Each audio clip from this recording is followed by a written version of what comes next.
When life breaks you, what do you do now? We could ask this question to many people and we'd get many different answers. But there's a particular person we want to speak to right now. Someone who can offer us advice perhaps we never thought of before. And that's none other than Rabbi Akiva, the Talmudic sage who has so much to do with this period between Pesach and Shavuos.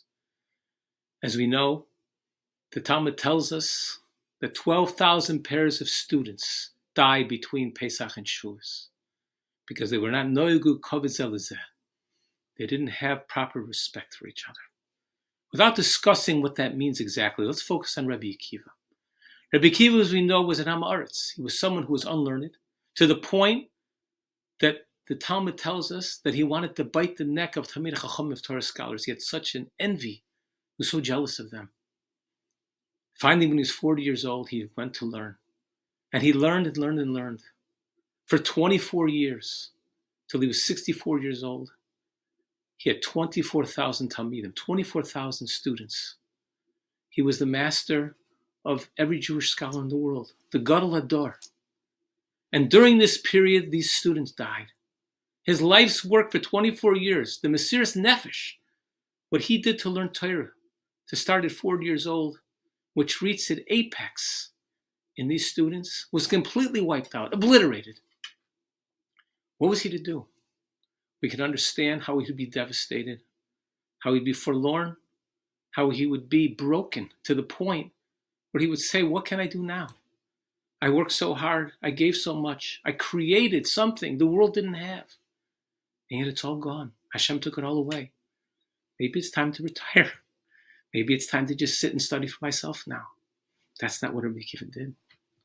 Rabbi Akiva went to the other part of the country, went to the southern part of Eretz Israel, of Israel, and he raised 5 more students. And from these 5 students, we have all the Torah that we have today. We need to ask the question, what gave Rabbi Akiva the strength? What gave him the hope?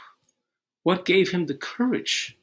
What gave him the perseverance to be able to go and rebuild after being devastated by what occurred? And I think it's in one simple but very profound idea.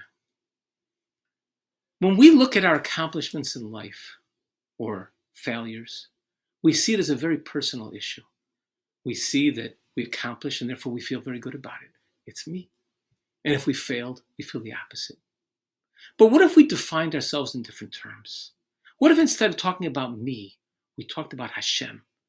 We talked about the Master. We talked about the King. That I'm his servant, I'm doing his bidding. And this he wants to work, and this he doesn't want to work. And this he wants to work for so much time, and then he ends it. When I see myself as an Eved, as a servant of Hashem, it's not so much about my accomplishment, but it's about doing his work. And either way, I have fulfilled my purpose. Either way, I have pleased him. Whether that becomes successful or it doesn't become successful. It's about my decision to be an Eved, my decision to serve. It seems that Rabbi Akiva understood that he was an Eved par excellence. And therefore, when he lost 24,000 Talmidim, his life's work, he was able to say, it's time to rebuild. Why? Because that's what Hashem wants. It's not about my failure. It's not about my problem. It's about whatever Hashem's reason was, he took away these students from me. He took away this Torah from the world.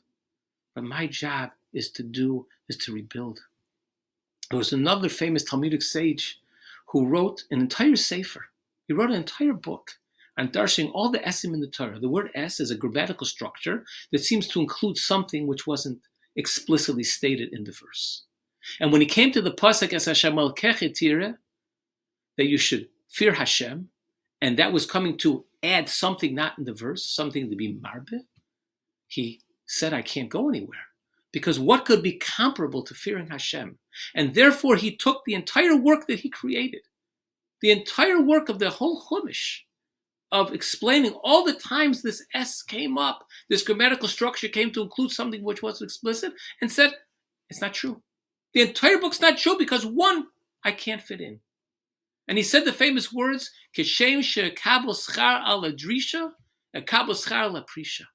Just like I will receive reward for what I darshan, for what I explained, I will receive reward for stopping, for going away. Because he saw himself as an Eved. It's not about the book he produced. It's about serving Hashem. That's what it's really all about. As the Radak says at the beginning of Sefer Yoshua, Moshe Avdi Meis. The Rebbeinu Shalom says, Moses, my servant, died. Says the Radak, what does it mean, my servant? Someone whose entire life is to be an Eved. All of his thoughts, all of his actions, all of his feelings, everything he does is only for the Kavod Shem Shemayim, is to be an Eved. And this is the secret Rebbe Akiva's taught us. That when life breaks me, when I see that my work is broken, I see that relationships are broken, I see things are going the wrong way, it's not about me, it's about Hashem. It's about my decision to be an Eved, to accept His will no matter what it is, and do whatever I can. And in that way, when life breaks me, where do I go?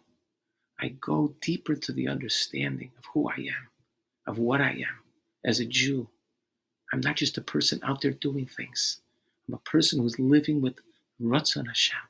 That's the definition. And that's what Rabbi Akiva has to teach us. He taught it to us then, and he teaches to us now.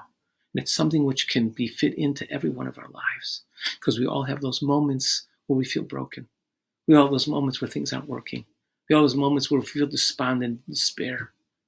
And if we could just remember Rabbi Akiva, when he lost an entire life work, 24,000 students, 24 years of learning and spreading Torah, and his reaction was to get up and rebuild, because he knows his Neved Hashem. He is a Rebbe. He's a teacher. He's the one who can show us that when life breaks us, where do we go?